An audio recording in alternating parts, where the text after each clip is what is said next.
In today's society, students are forced to do things to not have to worry about paying for a thing out of their pocket for school. You also have students who strive for excellence and still get put down due to not meeting certain requirements, and they have to hustle around and obtain grants and scholarships, or sometimes loans. It pretty much sums it up when you say the struggle is real. Unfortunately, right now I'm only on student loans. I'm actually taking out student loans through Wells Fargo. So I'm currently paying out-of-state tuition on student loans, so it kind of sucks, but I know that one day God will make a way to take care of everything. I get grants.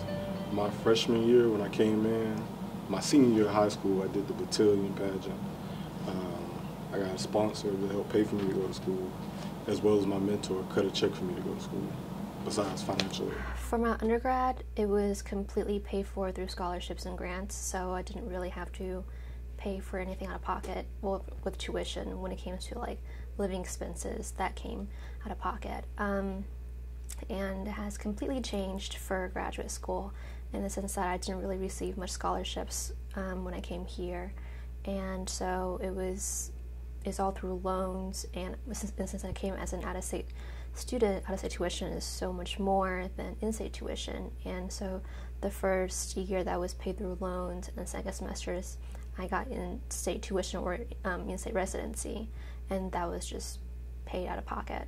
Deborah Lewis, a financial aid counselor here at North Carolina A&T State University, explains the whole financial breakdown for students who worry about paying for school or those who need to help pay for school. The purpose of financial aid is to assist students with the cost of their education. A lot of times students feel like because they only qualify for a loan that they're not getting financial aid, which is not true.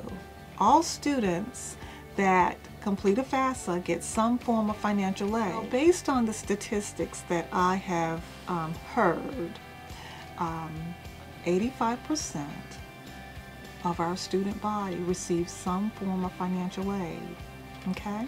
And you know, scholarships are considered financial aid. If students are receiving any kind of funding, say scholarships through the department, or even an outside scholarship, all of that's considered financial aid. A lot of students do get stressed out when they do extracurricular activities. It has statistically been proven by the school. Anthony Greenridge has a way you can pay for school. Oftentimes, students who come in who are stressed, a lot of their stress is around finances.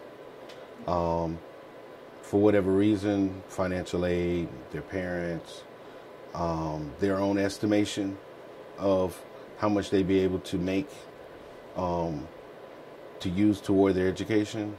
I would look at it as each of those are stepping stones toward your ultimate goal, and to not get too attached to part-time jobs.